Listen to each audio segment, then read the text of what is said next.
صينية مكرونة بشاميل بالفراخ، أكلة كده فخمة وبتتشال من الفرن ريحتها تعمل دوشة في البيت وتطلع كريمي وجوسي من جوه بالظبط زي المطاعم.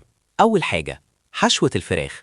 في طاسة على نار متوسطة نحط 2 معلقة كبيرة زيت، واحدة بصلة متوسطة مفرومة، نقلب دقيقتين لحد ما تدبل، ننزل بنص كيلو فراخ مفرومة ونفضل نقلب لحد ما لونها يتغير.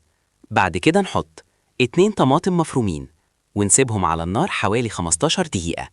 التوابل: 1.5 معلقة صغيرة ملح، نص معلقة صغيرة فلفل أسود، نقلب كويس ونطفي النار.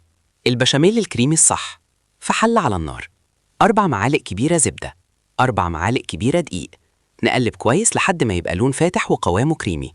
ننزل ب1 كيلو لبن بالتدريج مع التقليب علشان ما يكلكعش.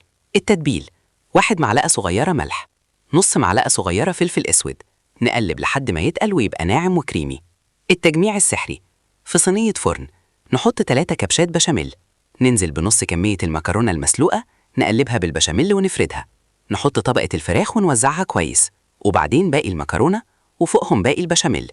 التسوية الصح: ندخل فرن سخن على 250 درجة على الرف الأوسط 10 دقايق من تحت بس، وبعدين نشغل الشواية لحد ما تاخد لون حلو من فوق. سر المهنة اللي يخليها تحفة: البشاميل لازم يبقى تقيل شوية مش خفيف. حطي شوية كريمة مع اللبن لو عايزة طعم أغنى.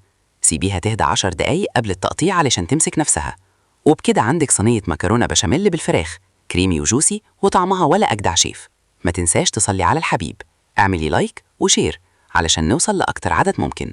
اللايك مش هيفرق معاك، لكن بيفرق معايا جدا علشان نقدر نستمر وننشر كل جديد.